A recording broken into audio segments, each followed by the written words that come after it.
আজ তোমাদের জ্যামিতির যে উপপাদ্য আছে, জ্যামিতির উপপাদ্য আমরা উপপাদ্য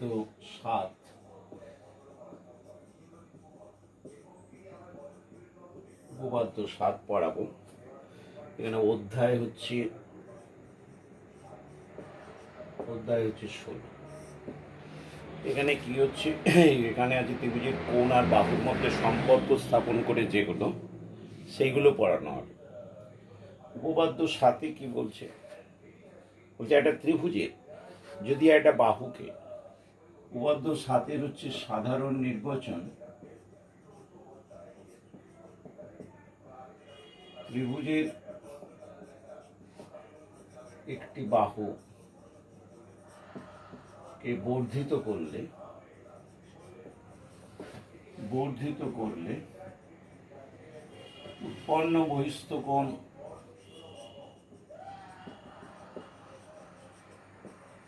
অন্তস্থ বিপরীত কোণদ্বয়ের সমষ্টির সমান। এই বলছে এটা হচ্ছে সাধারণ নির্বাচন। আমরা কি করবো, একটা ত্রিভুজ আঁকলাম, ত্রিভুজের কি করলাম, একটা বাহুকে বর্ধিত করলাম, তাহলে এটা কি হলো, বহিস্থ কোণ। এটাকে বলা হচ্ছে বহিস্থ কোণ। যে বাহুটাকে বর্ধিত করলাম এটা হচ্ছে বহিস্থ কোণ, অ্যাঙ্গেল এসিডি। তাহলে এসিডি বহিস্থ কোণটা যদি হয়ে যায়, আর এইগুলো হচ্ছে অন্তস্থ বিপরীত, হচ্ছে এই কোণটা আর এই কোণটা, ঠিক ভেতরের দিকের দূরবর্তী যে কোণ দুটো, এটাকে হচ্ছে অন্তস্থ বিপরীত কোণ। তোমায় কি প্রমাণ করতে হবে, ত্রিভুজের বাহু বর্ধিত উৎপন্ন বহিস্থ কোণ অ্যাঙ্গেল এসিডি ইকুয়াল টু কত দেখাতে হবে, অ্যাঙ্গেল বিএসি প্লাস এবিসি। এই দুটো কোণের সমষ্টি দেখাতে হবে। এই কোণটা হচ্ছে এই দুটো কোণের সমষ্টি। তার জন্যে কি করব আমরা, তার জন্য আমরা কিছুই নয়, এই বাহুটার একটা সমান্তরাল সরলরেখা অঙ্কন করব, প্যারালাল লাইন। কার, এই লাইনটা, এইটা আর এটা প্যারালাল লাইন। ঠিক আছে, যদি প্যারালাল লাইন হয়ে যায়, দেখো তুমি ভালো করে লক্ষ্য করে দেখো, আমরা এখানে এইটা আর এটা প্যারালাল লাইন, এই কোণটা হচ্ছে ভেদক, তাহলে এই কোণের সাথে এই কোণটা হচ্ছে কি একান্তর কোণ। একান্তর কোণ হচ্ছে, তাহলে প্রমাণের ক্ষেত্রে আমি বলছি এবি প্যারালাল সি, এটা হচ্ছে, এটা এবি সিডি, এটা ই ধরে নাও, এবং এসি ভেদক বা ছেদক, অতএব অ্যাঙ্গেল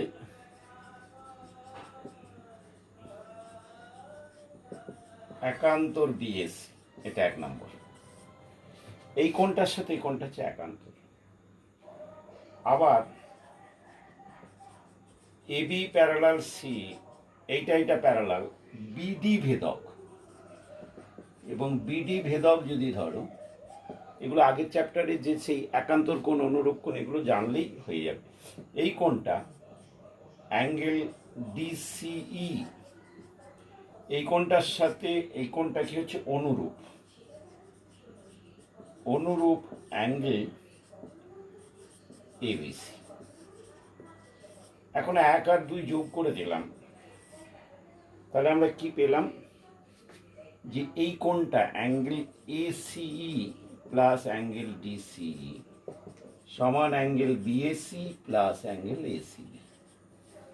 এখানে দেখো এসি বলতে এই কোণ আর এই কোণ, এই দুটো কোণ যোগ করলে টোটাল কোণটা হয়ে যাচ্ছে, তাহলে অতএব অ্যাঙ্গেল এসিডি।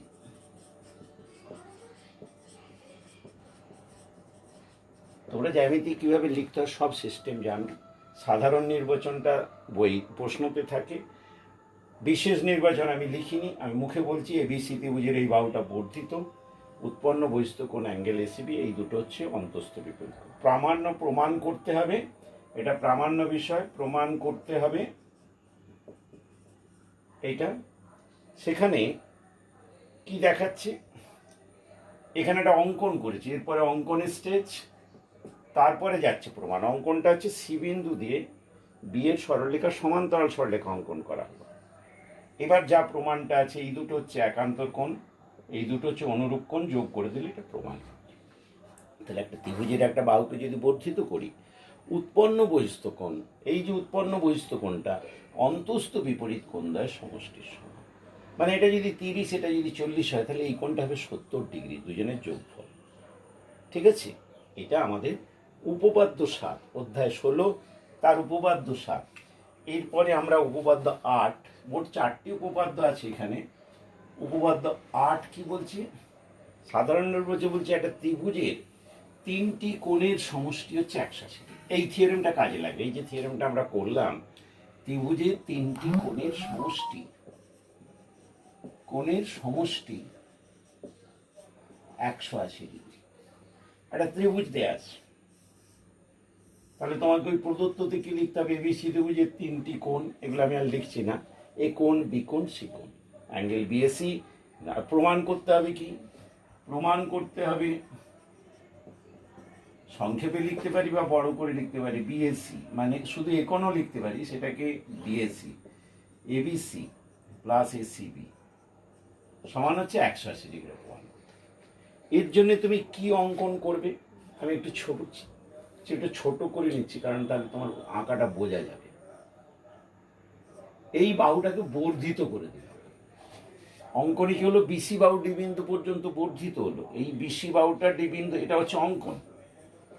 অঙ্কন হচ্ছে বিসি বাহু ডি বিন্দু পর্যন্ত বর্ধিত। তাহলে এই যে বর্ধিত হয়ে গেল, তাহলে তুমি এই যে থিওরেমে দেখলে একটা বাহু বর্ধিত হলে উৎপন্ন বহিস্থ কোণ, আগের থিওরেমে যে প্রমাণটা করা আছে, তাহলে তুমি প্রমাণে কি লিখবে? যে এই ত্রিভুজে প্রমাণে লিখবে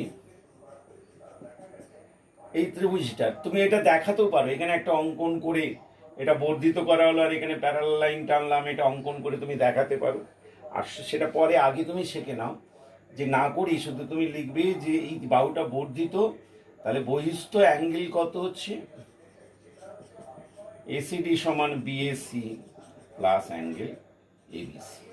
এই কোণটা কি হলো? আগের থিওরেম অনুযায়ী এটা প্লাস এটা, উভয় পক্ষে অতএব অ্যাঙ্গেল এসিবি, তার সাথে এই যে এসিবি উভয় পক্ষে যোগ করে দাও।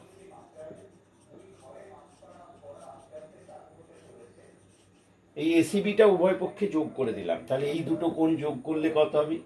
এই কোণটা সন্নিহিত কোণ। দেখো সন্নিহিত কোণ, একটা রেখার উপর এটা ধরে নেওয়া সন্নিহিত, তাহলে এই দুটো কোণের যোগফল 180 ডিগ্রি ইকুয়াল টু বিএসি।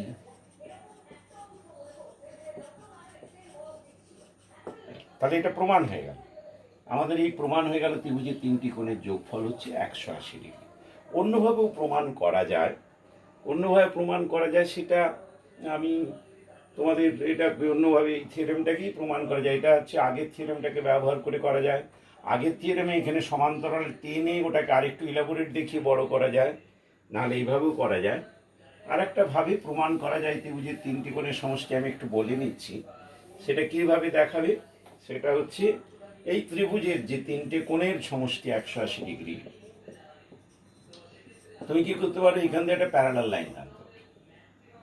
এই প্যারালালের টেনে নিলে তাহলে এই কোণ আর এই কোণ একান্তর, এই কোণ আর এই কোণ একান্তর, তাহলে এই দুটো কোণের যোগফল কত? এই দুটো কোণের যোগফল।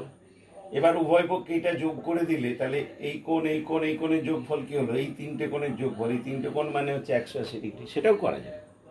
তাহলে আমরা দুটো থিওরেম পড়লাম, উপপাদ্য 7 আর উপপাদ্য 8। এছাড়া আর দুটো উপপাদ্য আমার আছে, সেটার বক্তব্যটা আমি দেখছি। সেটার বক্তব্য হচ্ছে, একটা ত্রিভুজের মধ্যে যদি আমরা এটা করতে পারি, যে উপপাদ্য 7, 8 হয়ে গেল। এবার 9 আর 10, উপপাদ্য 9 কি বলছে?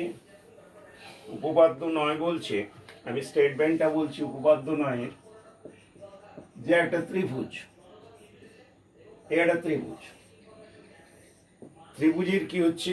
ত্রিভুজটাকে যদি আরেকটু বাড়িয়ে দাও,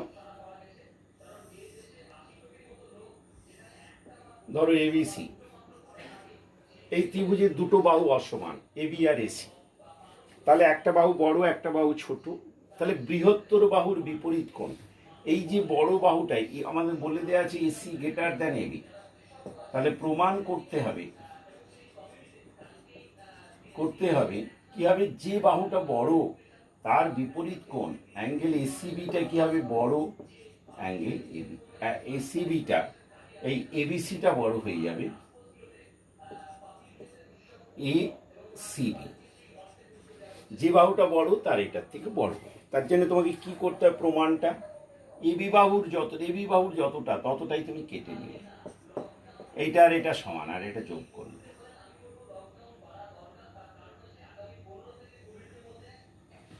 এটা করলাম, এই দুটো বাহু সমান এই জায়গায়। তাহলে প্রমাণে দেখো, ত্রিভুজ এবিডি এর এবি ইকুয়াল টু যদি এডি হয়, তাহলে এই দুটো কোণ সমান। আমরা আগে থিওরেমে পড়েছি ত্রিভুজের দুটি বাহু সমান হলে তাদের কোণ দুটি সমান। তাহলে অ্যাঙ্গেল কত হচ্ছে, এবিডি ইকুয়াল টু অ্যাঙ্গেল এডি কত হচ্ছে, এই দুটো কোণ সমান। তাহলে এখন এই ত্রিভুজের দুটি বাহু সমান হলে তাদের বিপরীত কোণ সমান। তাহলে বিপরীত কোণ তম সমান মানে তুমি আগে এবি লিখেছো, তাহলে তুমি এটাকে এডিবি করো, তাহলে ভালো হয়, এটা প্রপার লেখা হয় এবি এডিবি। এই কোণ আর এই কোণ সমান। এবার তুমি দেখো এই যে ত্রিভুজটার বিসিডি এর সিডি বাহু এ বিন্দু পর্যন্ত বর্ধিত, তাহলে আমরা বহিস্থ অ্যাঙ্গেল এডিবি, এই কোণটা কার থেকে, এই কোণটা কি হচ্ছে, এইটা প্লাস এইটা, ডিবিসি প্লাস অ্যাঙ্গেল ডিসিবি। এই যে কোণটা, এই বহিস্থ কোণটা, আগের থিওরেম বহিস্থ কোণ কি হচ্ছে, অন্তস্থ বিপরীত কোণদ্বয়ের সমষ্টি সমান। এই ত্রিভুজটার বিডিসি ত্রিভুজের এই বাহুটা বর্ধিত, এটা তাহলে বহিস্থ কোণ। এই বহিস্থ কোণটা এই দুটো কোণের যোগফলের সমান। এবার ওই কোণটা মানে কি, এই অ্যাঙ্গেলটা, অতএব এডিবির পরিবর্তে কত, এডিবির পরিবর্তে এবিসি ইকুয়াল টু কত, ডিবিসি প্লাস ডিসি। এই কোণটা কত হচ্ছে, এই কোণ প্লাস এই কোণ।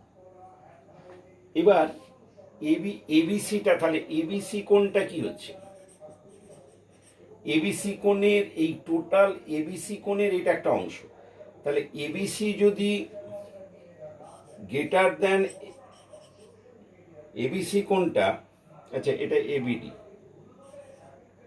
এটা ভুল লিখছি, বহিস্থ কোণ হচ্ছে এডিবি মানে কত, এডিবি মানে হচ্ছে এবিডি, হ্যাঁ এবিডি। এই যে এবিসি কোণটা এডিবি কোণের থেকে বড়, এই কোণটা কত, এইটুকু কোণ হচ্ছে এই কোণটা হচ্ছে কত, এই কোণটা হচ্ছে এই গোটা কোণটা হচ্ছে এই কোণের থেকে বড়। তাহলে আমরা অতএব বলতে পারছি, তাহলে এইটা আবার কার থেকে বড়, এবিডি কোণটা, এবিডি মানে কত, এইটা প্লাস এইটা গ্রেটার দেন কত, অ্যাঙ্গেল ডিসিবি। এই কোণটা হচ্ছে এই দুটো কোণের যোগফল, তাহলে এই কোণটা এইটার থেকে বড়। আবার এইটা কি হচ্ছে, এবিসি কোণের থেকে ছোট, মানে এবিসি কোণের থেকে এটা বড়। তাহলে অতএব এবিসি কোণ গ্রেটার দেন ডিবিসি, এই কোণ একই, বাহুটাকে বাড়িয়ে দিলাম এসি, সেটাই প্রমাণ করতে বলেছে, এবিসি গ্রেটার দেন এসিবি। একটা ত্রিভুজের দুটি বাহু অসমান হলে যেটা বড় বাহু তার বিপরীত কোণ ক্ষুদ্রতর বাহুর বিপরীত কোণের চেয়ে বড়। এই হচ্ছে উপপাদ্য 9। আর লাস্ট উপপাদ্য যেটা হচ্ছে ঠিক এর বিপরীত, একটা ত্রিভুজের, সেটা আমি সংক্ষেপে তাড়াতাড়ি বলে দিচ্ছি। এই 4টি থিওরেম আমি তোমাদের করিয়ে দিলাম। এটা হলে, এটা হচ্ছে উপপাদ্য 10-এ বলছে উল্টোটা। আমাদের দেয়া আছে একটা ত্রিভুজ, এটা ত্রিভুজ,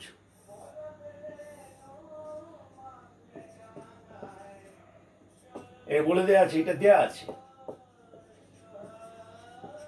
প্রমাণ করতে হবে এই বি কোণটা বড় কার, তাহলে বি কোণের বিপরীত বাহুটা এসিটা গ্রেটার দ্যান এবি। আমাদের তাহলে এখানে এই যে এসি গ্রেটার দ্যান এবি, প্রমাণে দেখো, তুমি প্রমাণে দেখবে এসি গ্রেটার দ্যান এবি, এই দুটো বাহুর মধ্যে কি সম্পর্ক মুখে বলছি। Number one, AC less than AB, AC equal to AB, AC greater than AB. আমাদের এই কন্ডিশনটা স্যাটিসফাই হবে, তাহলে এই দুটো হবে না। তার জন্যে এসি যদি ছোট হয়ে যায়, এসিটা ছোট, এইটা বড়, তাহলে সি কোণটা কি হচ্ছে, বড় হচ্ছে কার থেকে, বি কোণের থেকে। কিন্তু দেয়া আছে কি বি কোণ বড় সি কোণের থেকে, সেটা মানছে না, তাহলে ওইটা ধরা সম্ভব নয়। এসি যদি লেস দ্যান এবি হয়, তাহলে এসিটার বিপরীত কোণ বি কোণটা ছোট, যা অসম্ভব, কারণ দেয়া আছে বি কোণটা গ্রেটার দ্যান সি কোণ। দ্বিতীয়টা, এসি, এই দুটো বাহু সমান, তাহলে এই দুটো কোণ সমান, বি কোণ আর সি কোণ সমান, কিন্তু দেয়া আছে বি কোণটা বড়, তাহলে এটাও হলো না। তিনটে সম্ভাবনার মধ্যে দুটো ক্রস হয়ে গেল, তাহলে এসি গ্রেটার দ্যান এবি, এটা অবশ্যই হতে হবে। তিনটে গেট আছে, দুটো গেটে তুমি ঢুকতে পারছো না, তাহলে অবশ্যই তৃতীয় গেটটা দিয়ে তোমাকে ঢুকতে হবে, এখানেও তাই। এই হচ্ছে, এবং উপপাদ্য 9 আর 10 একটা অপরটার বিপরীত। তাহলে আমরা এই চারটে থিওরেম পড়লাম, তোমরা বাড়িতে এই চারটে থিওরেম তৈরি করো, করে লেখো, লিখে হোয়াটসঅ্যাপে জানাও। তারপরে আমি এইটা চ্যাপ্টারটা হয়ে যাওয়ার পর এবার পুরো আস্তে আস্তে কিছু কিছু প্রবলেম সলভ করাবো জিওমেট্রির। হ্যাঁ, আর কার্যক্ষমতাটা বাকি আছে, ওটা পরে দেখব, আগে এইটা করে নাও। তাহলে আজকে এইটুকু তোমাদের জানালাম, চারটে থিওরেম ভালো করে বাড়ি করে দেবে, তাহলে কত হচ্ছে 7, 8, 9, 10। রাখছি।